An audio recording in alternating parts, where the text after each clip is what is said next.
자, 오늘은 선약 10번째 시간입니다. 구원받은 자의 4가지.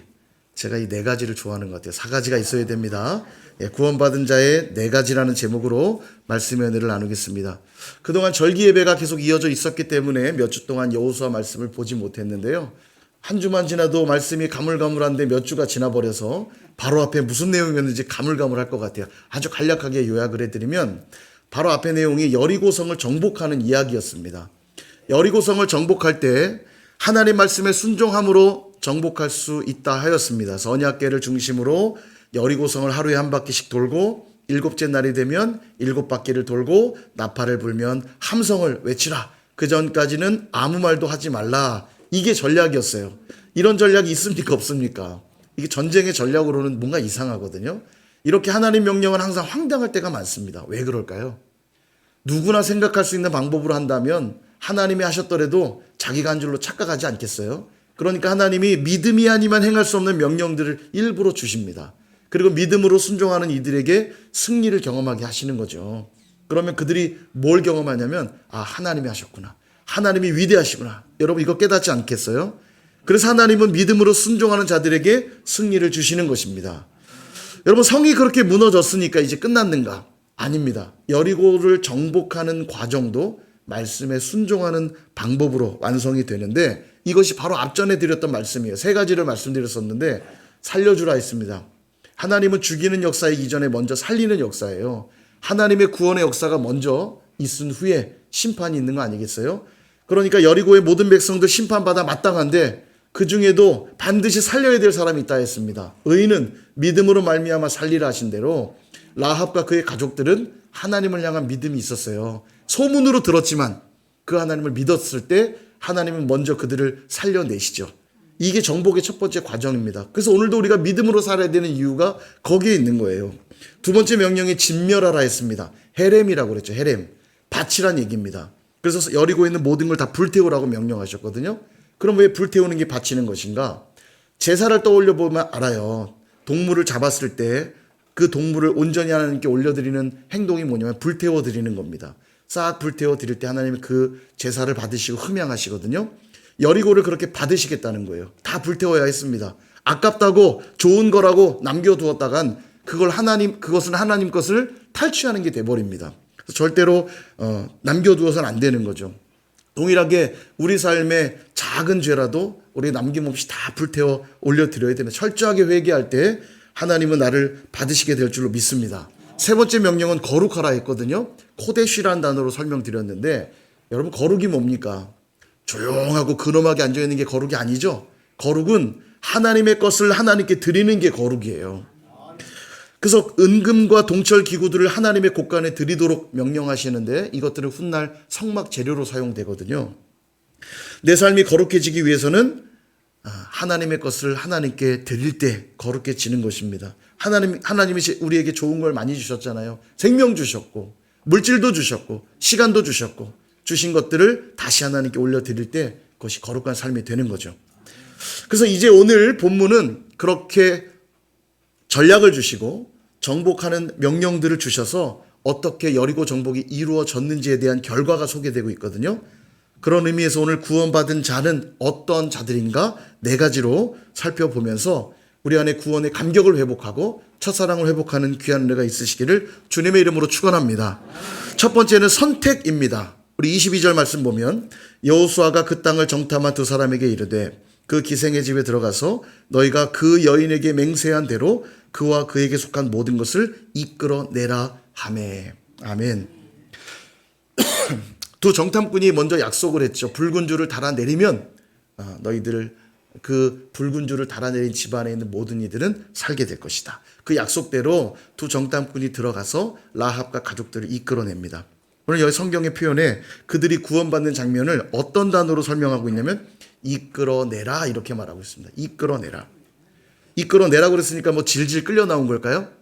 네, 그건 아니죠. 라합과 가족들이 자기 발로 걸어 나왔겠지만 그 구원의 장면을 이끌어내라라는 단어로 설명하고 있는데 이 단어가 어디에 쓰인 단어냐면 출애굽기를 보면 이스라엘 백성을 애굽 땅에서 건져내실 때 내가 그들을 이끌어내리라 이렇게 말씀하시거든요. 그때 사용된 단어예요. 즉 하나님이 당신의 백성들을 구원하신다는 의미로 사용된 단어인 거죠. 이스라엘 백성들이 애굽에서 나올 때 자기 발로 물론 걸어 나왔지만 그들의 노력으로 구원받은 게 아니라 하나님이 그들을 이끌어내셨다는 거예요. 우리도 동일합니다. 내가 예수님을 믿어 구원받았다라고 할 때 내 의지로 내가 예수님을 선택해서 구원받은 것처럼 생각할 수 있지만 전혀 그렇지 않다는 겁니다.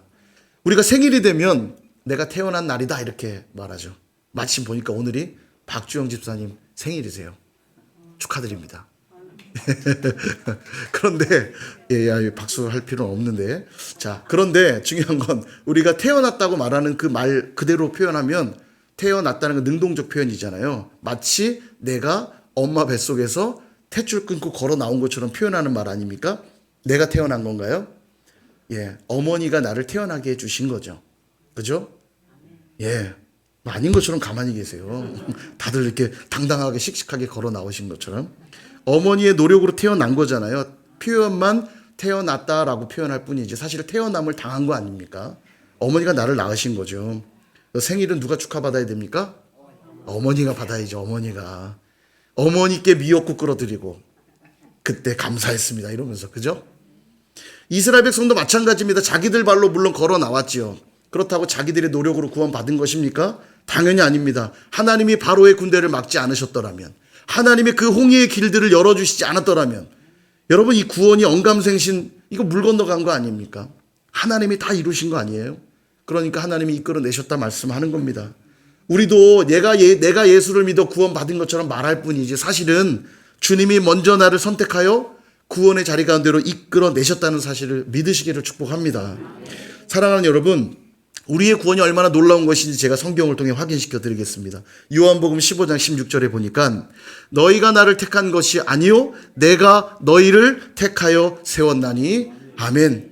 내가 택한 것처럼 우리는 생각할 수 있지만 실은 먼저 누가 택했어요? 주님이, 우리 하나님이 우리를 먼저 택하셨다는 거예요. 그럼 언제 택하셨냐? 에베소서 1장 4절에서 5절 우리 같이 한번 읽어볼까요? 시작. 곧 창세전에 그리스도 안에서 우리를 택하사 우리로 사랑 안에서 그 앞에 거룩하고 흠이 없게 하시려고 그 기쁘신 뜻대로 우리를 예정하사 예수 그리스도로 말미암아 자기의 아들들이 되게 하셨으니. 아멘. 언제 택하셨습니까? 창세전에 택하셔서 우리로 자기의 아들들이 되게 하셨대요. 어제 그제 선택하신 게 아니라 10년 20년 전에 선택하신 게 아니라 아차 깜빡 내가 선택하는 걸 깜빡했다가 아니라 이미 세상이 시작되기도 전에 하나님이 우리 한 사람 한 사람을 그 마음에 두시고 그때 이미 선택하셔서 우리가 구원을 인지하게 된 건 한참 나중일지 몰라도 이미 하나님은 창세전에 우리를 택하셔서 구원하시기로 작정하시고 예정하셨다는 거예요. 그러니까 여러분 선택받았다는 게 얼마나 감격적인 일입니까? 내가 예수를 알고 믿게 된 것이 그 이후에 일어났다고 그래서 그것이 나의 노력으로 된 게 아니라는 얘기예요. 여러분 오늘 잘 보십시오. 구원받은 라합은 어떤 사람입니까? 기생이고요. 가나안의 족속입니다. 여리고 백성이에요. 심판받아 마땅한 존재지만 하나님은 그를 선택하셔서 그를 이끌어내셨고 라합으로 하여금 살몬이라고 하는 유다 족장과 결혼하게 되거든요. 아마도 두 정탐꾼 중에 한 명이었을 겁니다. 살몬과 결혼하여서 누구를 낳냐면 보아스를 낳아요. 보아스는 오벳을 낳고요. 오벳은 이새를 낳고요. 이새는 다윗 왕을 낳습니다. 그리고 그 다윗 왕의 계보로 예수 그리스도가 오시는 거 아니겠어요? 예수님이 누구의 핏줄을 따라 오셨냐면 바로 이 기생 라합이 그 계보에 들어 있는 것입니다. 여러분 선택받은 것이 이렇게 영광스러운 일이에요. 우리도 라합처럼 버려 마땅하고 죽어 마땅하고 하나님의 계보, 하나님의 자녀에 들 자격이 전혀 없는 자들인데 그런 우리를 선택하셔서 믿음의 자녀 되게 하시고 하나님 나라 백성 되게 하셨다는 게 얼마나 큰 감격입니까? 최근 선거를 우리가 했죠. 많은 국회의원 당선자들이 나왔습니다. 그리고 여기저기서 요즘은 인터뷰가 많이 소개가 되는데 인터뷰들을 들어보면 다 똑같은 고백을 합니다.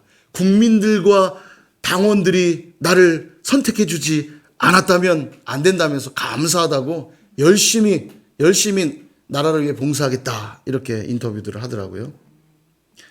당선되기 위해서 얼마나 목이 터져라 외쳐대고 밤낮 잠 안 자가면서 선거운동 했잖아요. 내가 수고했으니까 당연히 국회의원 되는 겁니까? 맞아요?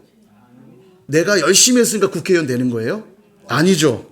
선택받지 못하면요, 아무리 열심히 했다 해도 내 노력은 물거품 되는 거예요. 그래서 여러분, 선택받았다는 건 엄청난 감격인 겁니다. 목이 터져라 외쳐도, 밤낮 앉아가면서 노력해도 선택받지 않으면 끝이지만 선택받는 순간 그 엄청난 은혜인 겁니다. 그게요. 하물며 하늘아버지가 나를 선택했다는 이 사실을 깨닫는 순간, 그것도 창세전에 우리를 택하셨다는 사실을 깨닫는 순간 우리는 구원에 대해 감격하지 않을 수가 없는 겁니다. 4년짜리 국회의원이 되는 것도 저렇게 감사하고 감격하는데 영원한 하나님의 자녀가 되고 하나님 나라의 백성이 되는 이 놀라운 선택이 어떻게 감격적이지 않을 수가 있겠어요. 감격하지 않는다면 그게 더 기적이죠. 그러므로 하나님이 나를 선택하여 이끌어내셨다는 사실에 감격하실 수 있기를 주님의 이름으로 축복합니다. 두 번째는 구별입니다. 23절에 보니까 정탐한 젊은이들이 들어가서 라합과 그의 부모와 그의 형제와 그에게 속한 모든 것을 이끌어내고 또 그의 친족도 다 이끌어내어 그들을 이스라엘의 진영 밖에 두고, 그렇게 얘기합니다. 라합과 가족들을 이끌어냈죠. 그러니까 이제 영적인 이스라엘이 되어서 함께 생활할 수 있는 자격을 얻었습니다. 그런데 곧바로 이스라엘의 공동체로 들어온 게 아니라 그들을 진영 밖에 두라고 명령하고 있어요. 왜 그럴까? 성경에 여러 곳에 말씀이 있지만 요거 한 절 보겠습니다. 민수기 5장 2절에서 3절에 보니까 이스라엘 자손에게 명령하여 모든 나병 환자와 유출증이 있는 자와 주검으로 부정하게 된 자를 다 진영 밖으로 내보내되 남녀를 막론하고 다 진영 밖으로 내보내어 그들이 진영을 더럽히게 하지 말라. 내가 그 진영 가운데 거하느니라 하시매. 아멘. 이스라엘 공동체는 하나님이 거하시는 공간이거든요. 그러니까 부정한 자가 절대로 있어서는 안 됩니다. 거룩한 공동체임을 유지해야 하는데, 그래서 여러 가지 이유들로 부정하게 된 자들은 반드시 진영 밖으로 내보내서 일정 기간 진영 밖에서 거하다가 돌아오도록 그렇게 규정하고 있습니다. 부정하게 된 자들을 격리시키는 것은 물론 공동체를 보호하기 위함이지만 공동체만을 위한 게 아니라 부정한 자들조차도 지키기 위해서예요. 그들을 진영 밖으로 내보내서 공식적으로 쉴 수 있는 시간들을 주는 겁니다. 다시 거룩해질 수 있는 기회를 주는 거죠. 생각해 보세요. 질병을 얻었어요. 몸이 너무 힘든데, 그가 일을 하고 있는데 배려해 주지 않으면 아픈데도 일해야 되지 않습니까? 그죠? 저희가 코로나를 겪어봤기 때문에 알아요. 코로나에 걸려서 힘들면 다른 이들에게 옮기게 하지 않기 위해서라도 격리를 시키기도 했지만 그 사람을 위해서도 빨리 회복해야 되기 때문에 격리해서 치료한 거 아니겠습니까? 그죠? 생활보호소로 우리가 막 다녀오고 그랬었는데 그것은 공동체도 보호하기 위함이고 그 코로나에 걸린 사람도 빨리 회복하게 하기 위함 아닙니까? 그죠? 제 아내가 그래요. 그 열흘 동안 격리소에 있을 때가 자기 제일 행복했대요. 밥도 안 해도 되고 매 식사 때마다 도시락이 들어오고 졸리면 자고 TV 보다가 너무 편하고 좋았다고 그런 얘기를 하더라고요. 그렇습니다. 격리됐다고 그러니까 되게 뭔가 매정해 보이고 그를 막 소외시킨 것 같지만 그게 아니라 하나님은 굉장히 선하신 분이세요. 모두에게 합력할 선을 이루게 하시는 분이거든요. 공동체도 거룩함을 지키게 하지만 거룩을 회복해야 될 자들에게도 회복할 수 있는 시간과 기회를 제공해서 다시 공동체로 들어올 수 있도록 합니다. 이게 하나님의 배려인데 지금 라합과 그 가족들은 여리고 땅에 있었고 전쟁 중에 있었기 때문에 부정하게 됐었을 수 있습니다. 그러므로 그들이 온전한 이스라엘 공동체로 들어오게 하기 위해서 하나님이 그들을 배려하는 거예요. 거룩한 백성으로 준비될 수 있는 시간을 주고 계신 거죠. 레위기 20장 26절에 보면 이렇게 말씀해요. 너희는 나에게 거룩할지어다. 이는 나 여호와가 거룩하고 내가 또 너희를 나의 소유로 삼으려고 너희를 만민 중에서 구별하였음이니라. 아멘. 구별했다는 건 이제 너희가 나의 소유가 되었다는 뜻이에요. 지금 라합과 그의 가족들을 구별함으로써 내 소유가 되었음을 명확히 하고 계시다라는 것입니다. 라합과 그의 가족들뿐만 아니라 여리고에 있었던 은금과 동철 기구들도 따로 하나님께 드리도록 구별하도록 명령하고 있거든요. 24절 무리가 그 성과 그 가운데 있는 모든 것을 불로 사르고 다 헤렘하고요. 그 외에 은금과 동철 기구는 여호와의 집 곳간에 두었더라. 이렇게 말합니다. 명령하신 대로 은금과 동철 기구들은 따로 구별하여 드리도록 한 거예요. 이게 훗날 성막 재료가 되거든요. 그래서 하나님은 라합과 가족들만 구별한 게 아니라 또 하나님께 드려야 될 물건들도 구별되게 하셨어요. 사랑하는 여러분, 오늘 구원받은 백성들의 삶이란 어떤 삶이냐면 구별된 삶이라고 말씀드릴 수 있습니다. 만민 중에서 우리를 구별해 내셨고 죄악된 세상으로부터 구별해 내신 거예요. 그러므로 우리는 구별된 삶을 살아가야 됩니다. 내 생명도 구별된 자로 거룩한 자로 살아야 하지만 내가 가진 모든 것들, 내게 주신 물질, 또 내게 주신 시간, 내게 주신 열정, 이러한 모든 것들도 구별되어 하나님께 드릴 수 있어야 되는 거죠. 그것이 구원받은 자의 삶인 줄 믿습니다. 그렇게 구별된 자로 살아가실 수 있기를 주님의 이름으로 축원드립니다. 세 번째는 성장과 성숙입니다. 26절 보니까 여호수아가 그때에 맹세하게 하여 이르되 누구든지 일어나서 이 여리고성을 건축하는 자는 여호와 앞에서 저주를 받을 것이라. 그 기초를 쌓을 때에 그의 맏아들을 잃을 것이요 그 문을 세울 때에 그의 막내 아들을 잃으리라 하였더라. 아멘. 아주 특별한 맹세가 이루어지고 있는데 완전히 불태워진 여리고성을 다시는 재건하지 말아라 이렇게 말씀하고 있어요. 만약 재건하기 위해 기초를 놓는 순간 맏아들이 죽게 될 것이고 성문을 놓는 순간 막내 아들을 잃게 될 것이다. 집안이 망하는 거죠. 여러분, 이 여리고성은 아주 오래된 고대 성읍입니다. 그 위치가 전략적 요충지이기도 하고요. 그 성은 아주 견고한 성으로서 위용을 뽐내는 곳이었거든요. 말하자면 세상적으로 얘기한다면 내 이름을 높이고 내 힘만으로 살아가는 죄악된 곳이 여리고입니다. 그러니까 이 여리고는 하나님 앞에 죄로 인해 완전히 받쳐진 만큼 다시는 그 죄악된 세상을 꿈꾸지 말라는 명령이에요. 이건요. 다시 세상을 재건하려고 하는 너의 힘으로 살고 또 내 이름을 높이는 것으로 사는 그런 세상을 꿈꾸지 말라는 명령입니다. 근데 실제로 여리고를 다시 세우려고 노력한 이가 있었습니다. 나중에 훗날 이스라엘은 북이스라엘과 남유다로 분열 왕국이 되잖아요. 북이스라엘을 세웠던 1대 왕이 여로보암입니다. 여로보암이 1대 왕이고 3대 왕이 바사라는 왕인데 이 바사 시대에 히엘이란 사람이 그 시도를 합니다. 열왕기상 16장 34절에 보면 그 시대에 베델 사람 히엘이 여리고를 건축하였는데 그가 그 터를 쌓을 때에 맏아들 아비람을 잃었고 그 성문을 세울 때에 막내 아들 수굽을 잃었으니 여호와께서 눈의 아들 여호수아를 통하여 하신 말씀과 같이 되었더라. 아멘. 아마도 이 히엘은 여리고의 영화와 영광을 꿈꿨던 걸로 보입니다. 그러나 이미 여호수아 때에 선포되었던 대로 그 터를 쌓을 때 맏아들이 죽었고 성문을 세울 때 막내 아들까지 죽음을 맞이하게 됩니다. 그렇습니다. 여러분, 구원받은 백성들은요, 세상으로부터 구별되어 건진받은 자들은 뒤를 돌아보아서는 안 돼요. 다시 예전에 내가 살았던 그 세상을 기대하고 그 세상을 꿈꿔서는 안 된다는 얘기입니다. 히브리서 10장 38절에서 39절은 우리에게 이렇게 말합니다. 같이 한번 읽어보겠습니다. 시작. 나의 의인은 믿음으로 말미암아 살리라. 또한 뒤로 물러가면 내 마음이 그를 기뻐하지 아니하리라 하셨느니라.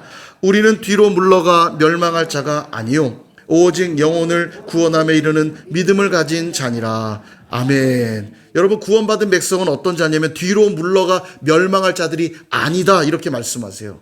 도리어 그 반대입니다. 구원받은 백성은 그 믿음 때문에 더 앞으로 나아가게 되는 거예요. 마태복음 11장 12절은 이렇게 말씀하는데요. 세례 요한의 때부터 지금까지 천국은 침노를 당하나니 침노하는 자는 빼앗느니라. 아멘. 침노라는 뜻이 뭐냐면 침략이란 단어예요. 침략. 되게 강렬하죠. 이 본질적인 뜻이 뭐냐면 천국을 향해 아주 강력하게 나아간다는 뜻이에요. 우리가 구원받는 믿음을 갖고 있다면 천국을 향해 마치 침략할 사람처럼 강력하게 나아간다는 겁니다. 여러분, 침략하는 자가 눈치 보면서 슬금슬금 갑니까? 죽기 살기로 목숨 걸고 달려가는 거 아니겠어요? 내가 저를 죽이지 않으면 내가 죽으니 죽기 살기로 달려들지 않겠습니까? 그게 믿음의 특성이라는 거예요. 천국을 침략할 사람처럼 죽기 살기로 나아가게 한다는 겁니다. 그러니 뒤를 돌아볼 시간이 어디 있고 세상에 미련 가질 시간이 어디 있고 정욕과 욕심에 이끌려 살아갈 시간이 어디 있겠냐는 거예요. 저는 우리가 잘 아는 바울 사도는 이런 고백을 드린 거죠. 빌립보서 3장 13절에서 14절. 형제들아, 나는 아직 내가 잡은 줄로 여기지 아니하고 오직 한 일, 즉 뒤에 있는 것은 잊어버리고 앞에 있는 것을 잡으려고 표대를 향하여 그리스도 예수 안에서 하나님이 위에서 부르신 부름의 상을 향하여 위하여 달려가노라. 아멘. 정말로 아멘입니다. 바울이 주님을 만나고 나니까 뒤에 있는들을 돌아볼 시간이 없어요. 내게 주신 그 상과 은혜가 너무나 크기 때문에 내게 약속된 천국의 그 나라와 부르심의 그 상이 너무나 놀라운 것을 알기에 뒤에 있는 것들은 다 잊어버리고 오늘도 내게 주실 그 상을 향해, 표대를 향해 달려갈 수밖에 없다고 고백하고 있는 겁니다. 그러니 어찌 지난날 죄악으로 살았던 기초를 다시 놓을 수 있겠고 그 죄의 선문을 다시 세울 수 있겠습니까? 뒤로 물러가 멸망에 이를 자가 될 수가 없는 거예요. 그러므로 사랑하는 여러분, 어린아이가 태어나면 반드시 성장하고 성숙하게 되어 있습니다. 그게 너무 당연하죠. 만약 그 아이가 자라지 않는다면 그 아이는 어떤 아이입니까? 죽은 아이일 거예요. 생명이 없는 아이. 생명이 있다면 어떻게 해서든지 그 아이는 성장하게 되고 성숙하게 되거든요. 동일하게 예수님 믿어 구원받아 생명 얻게 된 자들이라면 반드시 성장과 성숙을 동반하게 되어 있습니다. 어제보다 오늘이 더 나아지게 되어 있고 오늘보다 내일이 더 주님께 가까이 가게 되어 있다는 거예요. 더 천국의 삶으로 나아가게 되어 있다는 것입니다. 그래서 우리는 칭의 구원도 말하지만 성화 구원도 이야기하는 것이에요. 오늘도 두렵고 떨림으로 구원을 이루어 가시는 저 여러분 다 되시기를 주님의 이름으로 축원합니다. 마지막 네 번째입니다. 칭찬과 명성입니다. 27절 여호와께서 여호수아와 함께 하시니 여호수아의 소문이 그 온 땅에 퍼지니라. 아멘. 구원받은 자의 삶의 마지막은 바로 칭찬과 명성입니다. 마침 오늘 찬양을 불렀어요. 칭찬과 명성 얻게 하리라. 제가 부탁 안 했는데요. 이 곡을 고르셨더라고요. 제가 물어봤어요. 뭘 알고 골랐냐? 그랬더니 뭐 그런 건 아니라고. 성령의 인도하심입니다. 그죠? 제가 이 찬양 부르고 싶었는데 따로 전사님한테 얘기 안 했거든요. 근데 오늘 이 찬양이 탁 콘티에 들어있는 걸 보고 깜짝 놀랐습니다. 예. 여호와의 소문이 왜 온 땅에 퍼졌지요? 그 소문이 뭐 여호수아가 찌질하다며 이런 소문이었겠어요? 여호수아가 받은 소문이 뭐였을까요? 예. 그 대단한 지도자라며 그한테 걸리면 끝장이래. 예, 칭찬과 명성 얻는 거죠. 왜 그런 칭찬과 명성을 얻게 된 거죠? 여호수아가 대단했기 때문입니까? 아니죠. 여호와께서 여호수아와 함께 하시니 함께 하셨기 때문에 칭찬과 명성을 얻었다는 거예요. 이게 구원받은 자들이 누리는 은혜인 겁니다. 물론 이것을 세상적인 기준으로만 이해하시지 않기를 바랍니다. 예를 들어 예수 믿으면 부자 된다더라. 예수 믿으면 다시는 질병에 걸리지 않는다더라. 여러분 그런 문제 아닙니다. 돈이나 건강에 대한 것들은 어차피 잠시 잠깐 영원한 것들이 아니에요. 여러분 부자라고 품격이 있는 겁니까? 건강하다고 다 존경받는 건가요? 예, 전혀 관계가 없는 거거든요. 그럼 부자 아닌 사람은 다 망한 사람입니까? 하나님이 없는 자인가요? 예, 그런 문제가 아니에요. 이건요. 그런 저급한 칭찬과 명성의 이야기들이 아니에요. 여러분 유관순 열사나 안중근 의사 존경하십니까? 존경 안 하는 분위기인데 지금. 존경 다 하시죠? 누군지 모르시는 건 아니시죠? 예, 유관순 열사, 안중근 의사, 네. 독립 열사들 아닙니까? 독립투사들 아닙니까? 그죠? 존경하지 않는 이가 아마 대한민국에 아무도 없을 겁니다. 다 존경할 거예요. 근데 여러분 그들의 삶을 잘 들여다보십시오. 여러분들더러 그렇게 살라고 그러면 사실 수 있으시겠어요? 그들이 부자여서 존경하나요? 그들이 뭐 건강해서 존경합니까? 오히려 그들의 삶을 들여다보면요. 독립운동했다는 이유 때문에 옥살이하고 고문당하고 예, 고생하다 그렇게 세상 떠난 분들이에요. 인간적으로는 하나도 부러울 게 없는 분들입니다. 근데 왜 존경하죠? 예전에도 한번 소개한 적이 있는데 저희 장모님 또 예배 함께 드리시고 계시지만 우리 선우영실 권사님 또 우리 저희 처이모님 선우영옥 권사님 할아버지가 선우훈이라는 분이세요. 아마 잘 모르실 텐데 우리 역사의 이름이 기록되어 계시는 우리 독립운동가시고요. 또 크리스찬이셨기 때문에 우리 한국 교회사에도 이름이 기록되어 있습니다. 제가 신학교에서 공부할 때 선우훈 할아버지 이름 나오는데 제 가슴이 뭉클하더라고요. 예. 여러분들도 뭉클하셨으면 좋겠는데 이분이 직접 쓰신 그 백오인 사건의 진실 우리 선우훈 할아버지 직접 기록하신 책이에요. 거기 보니까 얼마나 심한 고문을 당하셨는지요. 10대 나이에 교회에 다닌다는 이유 때문에 끌려가가지고 몇 번 죽다 살아난 그 기록들을 보면서 예, 그렇게 고생하면서 독립자금 되시고 평생 독립운동 하신 분이에요. 근데 제가 우리 장모님께 얘기를 들어보니까 노년에 늘 이 젊은 날 고문을 많이 당해서 그런지 늘 누워서 계시다가 돌아가셨다는 거예요. 그럼 독립운동 했으니까 나라가 감사하다고 해서 막 부자 되게 해주고 막 영광 받겠는가? 여러분 다 아시잖아요. 독립운동가 후손들이 다 대우받지 못하는 거 아시잖아요. 다 가난하게 살고. 저번 정권 때나 돼서 그 직계선까지 연금 조금 지급해 주는 게 결정돼서 조금 지급해 주는 것이지 별로 대우를 못 받아요. 그 삶이 뭐가 부러울 만한 삶입니까? 그럼에도 불구하고 우리가 나라를 위해 헌신한 이들을 보면서 그들을 비난하거나 비판하지 않고 도리어 존경하고 감사하잖아요. 시간이 흐르면 흐를수록 더 그렇습니다. 더. 지금 안중근 의사 이런 분들 다 100년이 넘도록 이 나라 민족이 귀히 여기고 감사하는 분들 아니겠어요? 왜 그렇습니까? 나라와 민족을 위해 삶을 바친 그 헌신이 향기가 되고 품격이 되어서 우리에게 오늘 존경받는 거 아니겠어요? 동일합니다. 예수 믿는 자가 누리는 칭찬과 명성도 그런 거예요. 고차원적인 품격이고 멋짐이라고 말씀드리고 싶어요. 스바냐 3장 20절은 우리에게 이렇게 말씀합니다. 내가 그때에 너희를 이끌고 그때에 너희를 모을지라. 내가 너희 목전에서 너희의 사로잡힘을 돌이킬 때에 너희에게 천하 만민 가운데서 명성과 칭찬을 얻게 하리라. 아멘. 우리를 구원하신 이유가 뭐냐면 세상 가운데서 명성과 칭찬을 얻게 하시려고 우리를 구원하셨다는 거예요.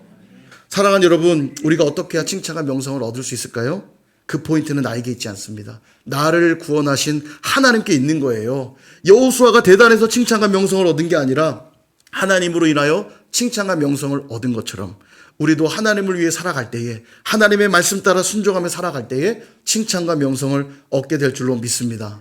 말씀을 정리합니다. 오늘 구원받은 자의 4가지를 살펴보았습니다. 하나님은 우리를 선택하셨고 그래서 우리를 구별하셨습니다. 하나님의 자녀로 하나님 나라의 백성으로 삼아 주셨어요. 그러므로 이제 우리는 뒤로 물러나 멸망할 자들로 사는 것이 아니라 오직 우리에게 약속한 저 천국을 향해 나아가는 자들이 되어야 할 줄로 믿습니다. 그럴 때 우리는 이 땅에서만이 아니라 저 천국에서도 칭찬과 명성을 얻게 될 줄로 믿습니다. 그런 구원받은 자의 삶으로 살아가시는 저와 여러분 다 되시기를 주님의 이름으로 축원합니다.